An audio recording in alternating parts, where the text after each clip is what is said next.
Hello, my name is Tandazani Dhlakama, and I'm a curator, writer, researcher from Zimbabwe.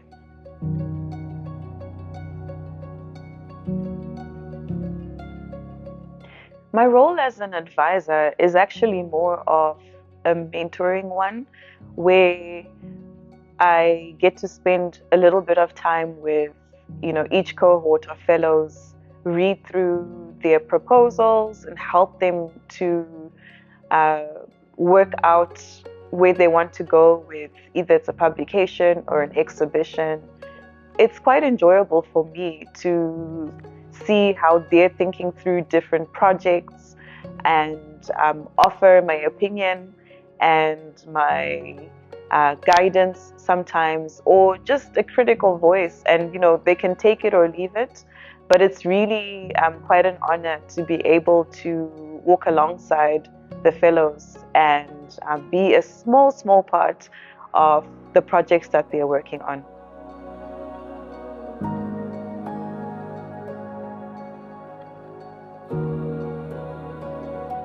The ARAK Collection is an interesting grouping of many emerging artists from the African continent, as well as some really important modernists like a Blade Glover, Sekoto, who are very well known, but also other artists who, in my opinion, haven't received the limelight that they deserve.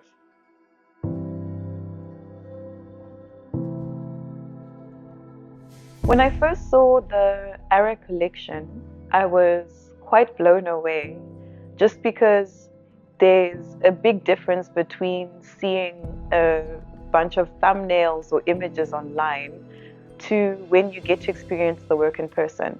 You get to see all of the fine detail that doesn't translate digitally.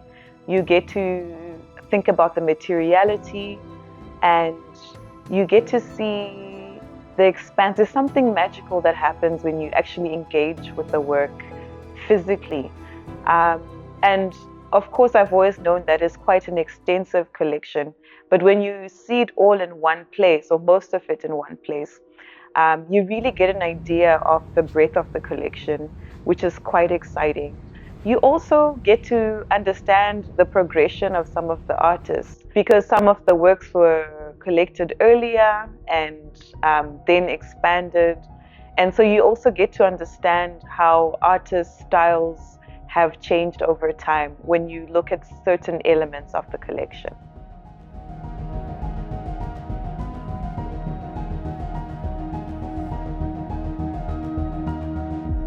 One of my favorite aspects of the ARAK collection, and the main reason why I joined the team, was that it's an opportunity for knowledge sharing, knowledge exchange between the collection and the next generation of writers, curators, administrators from the African continent.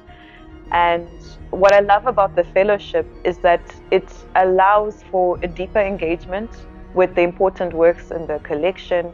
So the fellows spend a few days in Doha looking at the collection, and then they get to travel to certain regions on the African continent to do further investigations, to think and write alongside some of the artists or artist estates represented in the collection. They get to meet other like-minded individuals who are interested in the same topics, themes, or work within the art industry on the continent. It's like sowing seed into the future, knowing that the work that's been done today will somehow germinate and cross-pollinate and result in something very interesting and quite unique.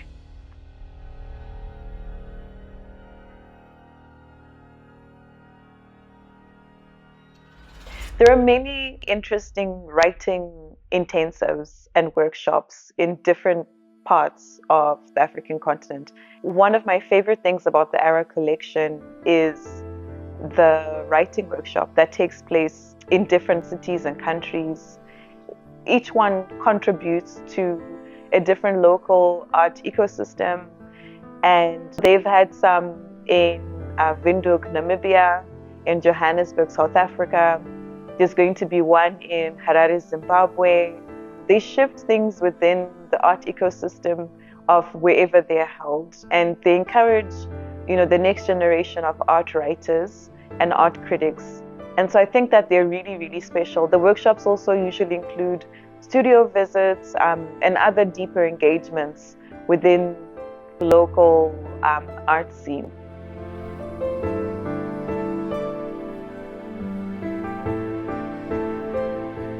Now, of course, no collection can be fully representational, and the ARAK Collection doesn't pretend to be entirely representational of the continent. I don't think any organization or institution or collection can do that. However, what I find really meaningful about the collection is that it highlights regions that are not always cited or referenced within mainstream media. Often, in my opinion, when people think about the African continent, art from the continent, many people think of South Africa, Nigeria, in this part of the world, Morocco. But this collection has unique, interesting, quite expansive works from, Zambia, Namibia, Zimbabwe, Tanzania. Ethiopia is represented quite well in the collection, Sudan.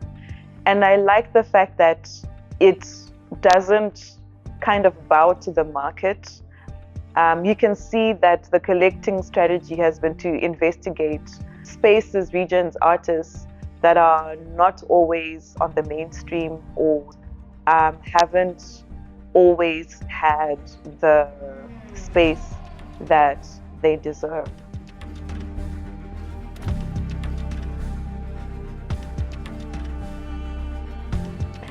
Doha is a very interesting space. In my opinion, it's fast becoming a major art center for the region. And there are some interesting exchanges happening, especially because it's in proximity to Dubai and Abu Dhabi and all of the events that take place there. What I love about Doha is that it's got so many wonderful new initiatives, so many great historical museums, but some wonderful contemporary art institutions. And wherever I go, there's talk of new institutions that are literally being built as we speak, as well, that will highlight contemporary art from all around the world. And so I think it's a burgeoning art scene. It's really growing rapidly, and which makes it really curious and interesting to have such a vast and extensive collection of art from Africa in a space like Doha. I'm really looking forward to seeing what sort of fun, impactful, meaningful exchanges can take place between the ARAK Collection and the rest of the region, but also beyond that.